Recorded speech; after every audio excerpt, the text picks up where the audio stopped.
Assalamualaikum warahmatullahi wabarakatuh. My name is Yashinta Widyasari. This is my ID number. I'm student college of UI Maulana Malik Ibrahim, Department of Mathematics, and I will present about knowledge and theory of truth. Knowledge. Knowledge is familiarity, awareness, or understanding of someone or something such as facts, professional knowledge, skills, procedural knowledge, or object acquaintance knowledge. By most accounts, knowledge can be acquired in many different ways and from many sources, including but not limited to perception, reason, memory, testimony, scientific inquiry, education, and practice. The philosophical study of knowledge is called epistemology. This is part of knowledge. The first is self-knowledge. Second one is science knowledge, philosophical knowledge, and the last one religious knowledge. Self-knowledge. Self-knowledge usually refers to a person's knowledge of their own sensation, thoughts, beliefs, and other mental states. A number of questions regarding self-knowledge have been the subject of extensive debate in philosophy, including whether self-knowledge differs from other types of knowledge, whether we have privileged self-knowledge compared to knowledge of other minds, and the nature of our acquaintance with ourselves. David Hume famously expressed skepticism about whether we could ever have self-knowledge over and above our immediate awareness of world perception, which was part of his broader skepticism about personal identity. Science knowledge. Science is a translation of science in principle for organizing and systematic common sense that comes from experience in a daily life, but in continues meticulously with various methods to illustrate and give meaning to the factual world. Knowledge is gained by science, gained by observation and classification. Philosophical knowledge. Philosophical knowledge is knowledge derived from speculation, thinking. This knowledge covers broader and deeper matter and emphasis on universality, general, the depth of matter or the study of something. Results obtained from philosophy tend to be reflective and critical. Religious knowledge. Religious knowledge, which is knowledge gained only from the Lord through his messengers. Religious knowledge was absolute and required, followed by its adherents.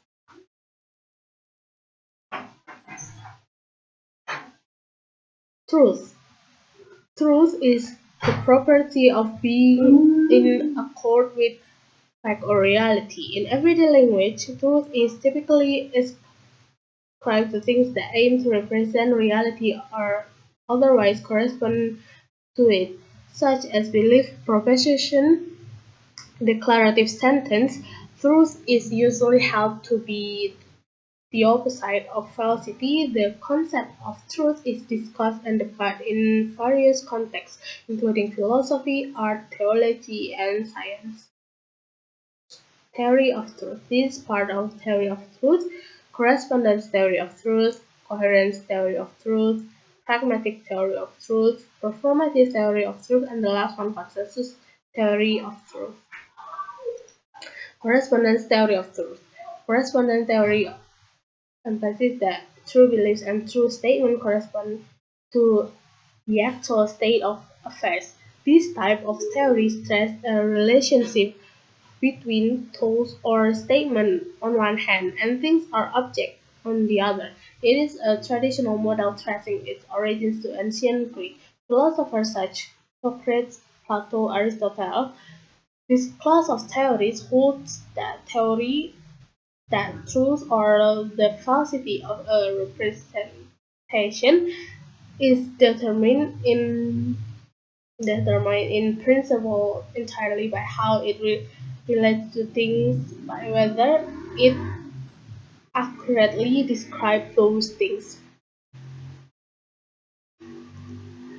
Coherence theory of truth. For coherence theory in general, truth requires a proper fit of elements within a whole system. Very often, though, coherence is taken to imply something more than simple logical consistency.